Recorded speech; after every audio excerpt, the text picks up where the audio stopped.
Hello everyone, welcome to Devender methods.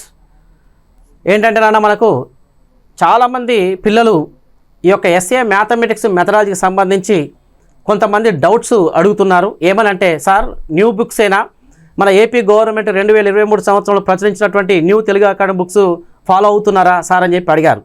నేను already 1 month బ్యాకే మీకు new books అని చెప్పి ఒక యూట్యూబ్లో వీడియో విడుదల చేశాం. చూడనట్టుంది చాలామంది పిల్లలు. మనం చెప్పేటటువంటి విషయాలు స్కూల్ అసిస్టెంట్ మ్యాథమెటిక్స్ మెథడాలజీకి సంబంధించిన ఇన్ఫర్మేషన్ మొత్తం సమగ్రమైనటువంటి వీడియోస్ తోటి క్లారిటీగా నీట్గా 20కి 20 మార్కులు సాధించే విధంగా మనకున్నటువంటి 2005 బుక్తో పాటు ఉమ్మడి ఏపీ ఉన్నటువంటి బుక్స్ 2 ఉన్నాయి. బ్లూ బుక్ ఒకటి, గ్రీన్ బుక్ ఒకటి. దాంతోపాటు మన ఆంధ్రప్రదేశ్ ప్రభుత్వం విడుదల చేసిన 2023 సంవత్సరం విడుదల చేసిన బుక్స్ ఇప్పుడు 2024 రీప్రింట్ కూడా రావడం జరిగింది. ఆ బుక్స్ బేస్ చేసుకొని సిలబస్ను దృష్టిలో పెట్టుకొని మీకు సమగ్రమైనటువంటి ఇన్ఫర్మేషన్ మన దేవేందర్ మెథడ్స్ యాప్లో దొరుకుతుంది. ఆల్రెడీ 7 యూనిట్స్ కంప్లీట్ అయ్యాయి. ఇంకా రిమైనింగ్ 4 యూనిట్స్ అప్డేట్ చేసుకుంటూ న్యూ బుక్స్ ప్రకారమే మీకు సిలబస్ అందించడం జరుగుతుంది. ఆ బుక్స్ కూడా నేను ఎలా ఫాలో అయ్యానో ఒకసారి చూద్దాం. చూడండి ఒకసారి ఇక్కడ 2005 సంవత్సరంలో మనకు వచ్చినటువంటి ఉమ్మడి ఆంధ్రప్రదేశ్లో వచ్చినటువంటి బుక్ అండి. ఇది మనకు రెఫరెన్స్గా చాలా ఉపయోగపడుతుంది, గుర్తుపెట్టుకోండి. దాంతోపాటు ఉమ్మడి ఏపీ ఉన్నప్పుడు దీని తర్వాత వచ్చిన బుక్కే ఈ యొక్క గ్రీన్ బుక్ అండి. ఈ గ్రీన్ బుక్ను కూడా రెఫర్ చేసుకుంటూ మనకి ఇచ్చినటువంటి 11 యూనిట్స్ సిలబస్తో పాటు 2014లో 2005 నుంచి 2014 వరకు ఈ బుక్ ఉందండి. 2014లో అప్డేట్ బుక్ ఇది రావడం జరిగింది. 2014 నుంచి 16 వరకు ఉందండి ఈ బుక్. తర్వాత 16 నుంచి అందుబాటులోకి వచ్చింది ఈ యొక్క బ్లూ బుక్ అండి. ఇది దీనికి అప్డేట్ బుక్ బ్లూ బుక్. ఈ మూడిటితో పాటుగా, ఈ 3 బుక్లతో పాటుగా 2023 సంవత్సరం ఆంధ్రప్రదేశ్ ప్రభుత్వం తెలుగు అకాడమీ బుక్స్ చూడండి ఒకసారి. తెలుగు అకాడమీ తెలుగు మరియు సంస్కృత అకాడమీ ఆంధ్రప్రదేశ్ ప్రభుత్వం ఈ 2 బుక్స్ రిలీజ్ చేసిందండి 2023 సంవత్సరం. ఈ బుక్స్ మెయిన్గా బేస్ చేసుకొని మీ యొక్క మన మెథడాలజీ ఈ యొక్క వీడియోస్ అందించడం జరిగింది ప్రజెంట్. కాబట్టి ఈ యొక్క న్యూ బుక్స్తో పాటు, అప్డేటెడ్ బుక్స్తో పాటు, ఓల్డ్ బుక్స్ ఉన్నటువంటి బుక్స్తో పాటు, ఈ ఉమ్మడి ఏపీ ఉన్నటువంటి బుక్స్తో పాటు ఆ సిలబస్ను బట్టి సమగ్రమైనటువంటి ఇన్ఫర్మేషన్ 20 మార్క్స్ సాధించే విధంగా మీకు వీడియోస్ రూపంలో అందించడం జరిగింది. 7 యూనిట్స్ ఆల్రెడీ కంప్లీట్ అయిపోయాయి. 75 వీడియోస్ మన యొక్క దేవేందర్ మెథడ్స్ ఉన్నటువంటి మన యాప్లో ఉన్నాయి. ఇక్కడ ఉన్నటువంటి మన వీడియోస్లలో ఎలా మీకు ఇన్ఫర్మేషన్ అందించారంటే, ఒక్కొక్క యూనిట్కు సంబంధించి ఆ యొక్క పరిధిని బట్టి బిట్స్, అంటే మీకు టెస్ట్ విత్ ఎక్స్ప్లెనేషన్తో పాటు ఎలా అప్లికేషన్ మెథడ్లో అడుగుతాడు, అండర్స్టాండింగ్ ఎలా అడుగుతాడు అన్న ఉద్దేశంతో, ఇంతకుముందు ప్రీవియస్ కూడా ఎలా రావడం జరిగింది అనేటటువంటి, మీరు ఎక్కడ మిస్టేక్ చేస్తారు అనేటటువంటి అనుభవంతో కొన్ని బిట్స్ ఎక్స్ప్లెనేషన్ ఉంటుంది ప్రతి యూనిట్ వెనకాల. అలా మీకు ఎక్కడెక్కడ ఇబ్బంది పడుతున్నారని చెప్పి కూడా కొన్ని కోడ్ రూపంలో కూడా చెప్పడం జరిగింది దానికి ఉన్నటువంటి టాపిక్ బట్టి. కాబట్టి ఈజీ మెథడ్లో సమగ్రమైనటువంటి ఈ యొక్క వీడియోస్ మీకు అందించడం జరుగుతుంది. 20/20 సాధించే విధంగా మంచి క్వాలిటీతో ఇవ్వబడడం జరిగింది మన యొక్క యాప్లో. ఓకే, తర్వాత మనకు ఉన్నటువంటి దాంట్లో ఒక చిన్న కొన్ని ప్రాజెక్టు పద్ధతిలో ఉండేటటువంటి నిర్వచనాల మీద అప్పుడప్పుడు అడుగుతున్నాడు. ఆ డెఫినేషన్స్ కూడా ఎలా అడుగుతాడో ఒక మాట చూద్దాం మన వీడియో రూపంలో. ఒక క్లాస్ చూద్దాం. ఏంటి నాన్న అంటే, ఇక్కడ చూడండి. ఎప్పుడు కూడా మనకు ఎగ్జామ్ పాయింట్ ఆఫ్లో డెఫినేషన్స్ మీద ప్రతి ఎగ్జామ్ కూడా మన మెథడాలజీకి సంబంధించి ప్రాజెక్టు పద్ధతిలో ఉండేటటువంటి నిర్వచనాలు కొన్ని ఉన్నాయండి. ఒక 5-6 నిర్వచనాలు ఉన్నాయి. ఈ నిర్వచనాల మీద ఎప్పుడు అడుగుతూ ఉంటాడు. ఒక పేపరు, ఒక ఫస్ట్ సెషన్ మార్నింగ్ సెషన్ కానీ సెకండ్ ఉన్నటువంటి ఈవినింగ్ సెషన్లో కూడా కంపల్సరీ ఈ యొక్క క్వశ్చన్ లేకుండా ఉండదు. 1 మార్క్ వస్తుంది. ఈజీ మెథడ్లో ఎలా గుర్తుపెట్టుకోవాలో చెబుతాను, ఒక మాట వినండి. ఏంటి అంటే, ప్రాజెక్టు పద్ధతికి సంబంధించిన డెఫినేషన్స్, నిర్వచనాల మీద కొంతమంది ఇవ్వడం జరిగింది. ఏంటి ఆ నిర్వచనాలు అంటే చూద్దాం నాన్న. ఇక్కడ ఒకటి మనకు ఇచ్చినటువంటి దాంట్లో ఏంటి అంటే, ఆ డెఫినేషన్స్ ఏంటి, ప్రాజెక్టు పద్ధతికి సంబంధించిన నిర్వచనాలు.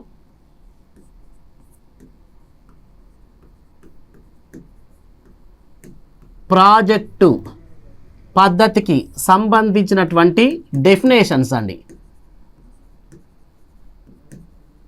నిర్వచనాలు వెరీ వెరీ ఇంపార్టెంట్ అండి. మనకు దీంట్లో అడిగితే 1 మార్క్ అనేది గ్యారంటీగా వస్తుంది. ఈజీ మెథడ్లో మనం నేర్చుకోవచ్చు. ఎలా అంటే చూడండి ఒకసారి. మనకి ఇచ్చినటువంటి వ్యక్తులలో మనకు ఒక వ్యక్తి ఉన్నాడండి. ఎవరంటే కీల్ ప్యాట్రిక్ అనేటటువంటి వ్యక్తి ఈ ప్రాజెక్టు పద్ధతికి కొన్ని నిర్వచనాలు ఇవ్వడం జరిగింది. ఈ కీల్ ప్యాట్రిక్ ఎవరు అంటే ప్రాజెక్టు పద్ధతికి పితామహుడు అంటాం, గుర్తుపెట్టుకోండి. ప్రాజెక్టు పద్ధతికి మూల పురుషుడు జాన్ డ్యూయి, కానీ ప్రాజెక్టు పద్ధతికి పితామహుడు ఎవరంటే ఈ యొక్క కీల్ ప్యాట్రిక్.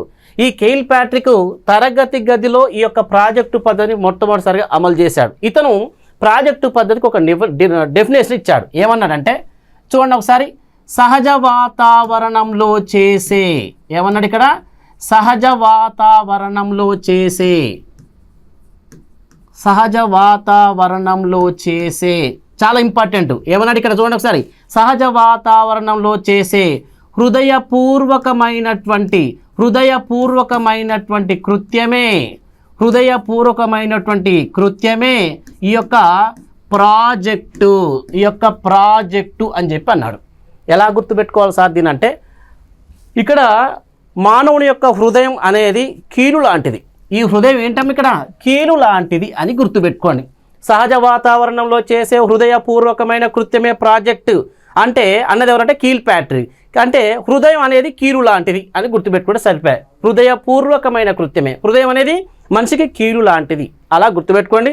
దీని ప్రకారం రెండో వ్యక్తి ఎవరంటే మనకు డెఫినేషన్ ఇచ్చాడు. అతను ఎవరంటే స్టీవెన్సన్. ఎవరండి ఇక్కడ, స్టీవెన్సన్ అనేటటువంటి వ్యక్తి. ఇతనేమన్నాడంటే, చిన్న లాజిక్ చెప్తున్నాను, సహజ వాతావరణంలో చేసే, ఇతను కూడా సహజ వాతావరణంలో చేసే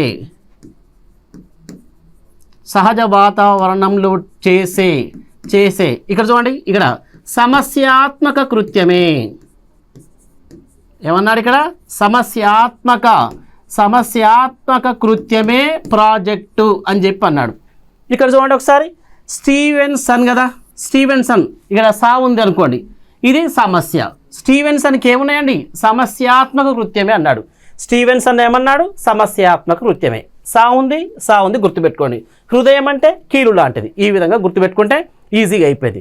తర్వాత ఇంకొక వ్యక్తి చెప్పాడు. ఎవరు అతనంటే చూడండి ఒకసారి, బెల్లార్డ్. ఎవరైనా బెల్లార్డ్ అనేటటువంటి వ్యక్తి అండి. ఈ బెల్లార్డ్ ఏమన్నాడంటే, ప్రాజెక్టు పద్ధతిని దృష్టిలో పెట్టుకొని పాఠశాలలోకి దిగుమతి చేయబడిన, ఏంటంటే ఇక్కడ దిగుమతి చేయబడిన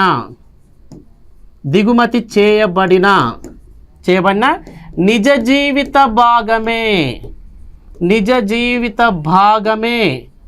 భాగమే ప్రాజెక్టు అని చెప్పి ఈ యొక్క బెల్లార్డ్ అన్నాడు. చాలాసార్లు ఇవన్నీ రిపీట్గా రావడం జరిగింది. మరి పాఠశాలను మనం ఒకప్పుడు ఏమనేది, బడికి పోతాం, బడికి వెళ్దామని చెప్పి అనేది. మరి పాఠశాలని బడి అనవచ్చు కదా, నో ప్రాబ్లం కదా. అంటే బడి అంటే ఎవరు గుర్తు రావాలి, బెల్లార్డ్ గుర్తు రావాలి. బడి అంటే బెల్లార్డ్, సమస్య అంటే స్టీవెన్సన్. ఇక్కడ ఏమంటారు, సమస్యాత్మక కృత్యం అన్నాడు స్టీవెన్సన్. కీలు అంటే హృదయం లాంటిది, హృదయం అనేది కీలు లాంటిది. సమస్యలు స్టీవెన్సన్, బడి బెల్లార్డ్. ఈ విధంగా గుర్తుపెట్టుకుంటే ఏమైందంటే మనకు ఒక మార్క్ వచ్చే అవకాశం ఉంది. దీని తర్వాత మనకు కొంతమంది నిర్వచనాలు చెప్పారు. ఇంకో వ్యక్తి ఎవరంటే, నాలుగో వ్యక్తి ఉన్నాడు. ఎవరైనంటే ఆర్మ్స్ట్రాంగ్. ఎవరంటారు ఇక్కడ, ఆర్మ్స్ట్రాంగ్ అనేటటువంటి వ్యక్తి. ఇతను ఒక మాట అన్నాడు. ఏమన్నాడంటే, అనేక సమస్యలతో కూడిన ఒక పనిని, అనేక సమస్యలతో కూడిన ఒక పనిని జయప్రదంగా సహజ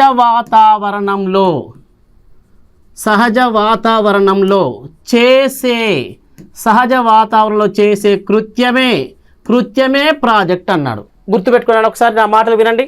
అనేక సమస్యలతో కూడిన ఒక పనిని జయప్రదంగా సహజ వాతావరణంలో చేసే కృత్యమే ప్రాజెక్ట్ అన్నాడు. ఇక్కడ చూడండి, ఇక్కడ ఆర్మ్స్ట్రాంగ్ ఏమన్నాడు, అనేక సమస్యలు అన్నాడు. ఇక్కడ అనేక సమస్యలు అన్నాడు. ఆర్మ్స్ట్రాంగ్ ఏమన్నాడు, ఇక్కడ అనేక సమస్యలు అన్నాడు. అనేక సమస్యలతో కూడిన ఒక పనిని ఎలా చేయాలి, జయప్రదంగా చేయాలి అన్నాడు. అంటే అనేక సమస్యలతో, అంటే అనేక సమస్యలు ఎలా చేయాలి, జయప్రదంగా చేయాలి అన్న వ్యక్తి ఎవరంటే ఆర్మ్స్ట్రాంగ్. అనేక సమస్యలు. ఓకే. కీల్ ప్యాట్రిక్ హృదయం, స్టీవెన్సన్ సమస్యలు, బెల్లార్డ్ బడి, అనేక సమస్యలు ఆర్మ్స్ట్రాంగ్. ఈ విధంగా గుర్తుపెట్టుకుంటే ఈజీ అయిపోయింది. నెక్స్ట్ ఇంకొక వ్యక్తి ఉన్నారు. ఎవరంటే మనకున్నటువంటి వ్యక్తి పార్కర్ అనేటటువంటి వ్యక్తి. ఎవరండి ఇక్కడ, పార్కర్. ఈ పార్కర్ కూడా ప్రాజెక్టు పద్ధతిని దృష్టిలో పెట్టుకొని ఒక డెఫినేషన్ ఇచ్చాడు. ఎలా ఇచ్చాడంటే చూడండి ఒకసారి ఇక్కడ వ్యూహ రచన ఏంటంటే ఇక్కడ వ్యూహ రచన. ఈ వ్యూహ రచన ఏమంటారంటే ప్లానింగ్ అంటాం. ఏమంటాం? ప్లానింగ్ అని చెప్పి అంటాం, గుర్తుపెట్టుకోండి. ప్లానింగ్. వ్యూహ రచన చేయడానికి విద్యార్థులను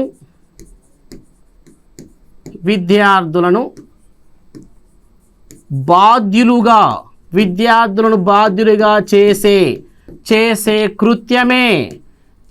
కృత్యమే ఇక్కడ ప్రాజెక్టు అని ఎవరన్నారంటే పార్కర్ అన్నారు. అంటే పార్కర్ ఏం చేశాడు? ఇక్కడ ప్లానింగ్ చేశాడు. ఏం చేశాడు? ప్లానింగ్ చేశాడు. పార్కరు ప్లానింగ్. వ్యూహ రచన అంటే ఏంటి? ప్లానింగ్ అని అర్థం. అంటే పార్కర్ ఏం చేశాడు? ప్లానింగ్ చేశాడు. ఓకే. ఆర్మ్స్ట్రాంగ్ ఏం చేశాడు? అనేక సమస్యలు జయప్రదంగా చేశాడు. క్లియర్. నెక్స్ట్ అంతేకాకుండా చూడండి ఒకసారి, బెల్లార్డ్ బడి అన్నాడు, స్టీవెన్సన్ సమస్యలు అన్నాడు, కీల్పాట్రిక్ హృదయం అన్నాడు.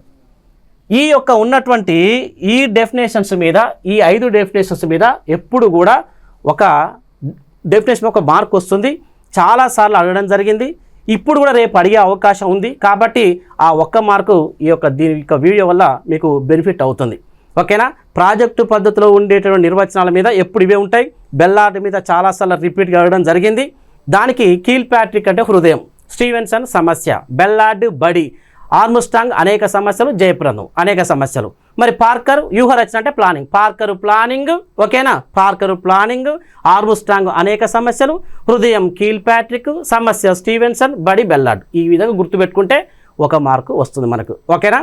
కాబట్టి మనకు ఇలాంటి యొక్క డెఫినేషన్స్ కానీ పిల్లలు ఎక్కడైతే ఇబ్బంది పడుతున్నారో అలా ప్రతి యూనిట్కి సంబంధించి ఈజీ మెథడ్ అంటే ఇంత ఈజీనా అనేటటువంటి విధంగా మీకు హార్డ్ వర్క్ చేసి చెప్పడం జరిగింది. కాబట్టి మీరు న్యూ సిలబస్ ఆధారంగా చెప్పడం జరిగింది కాబట్టి మీకు ఉపయోగపడుతుంది. 100% 20/20 ఈజీగా సాధించవచ్చు అండి. ఓకేనా? Thank you. రైట్.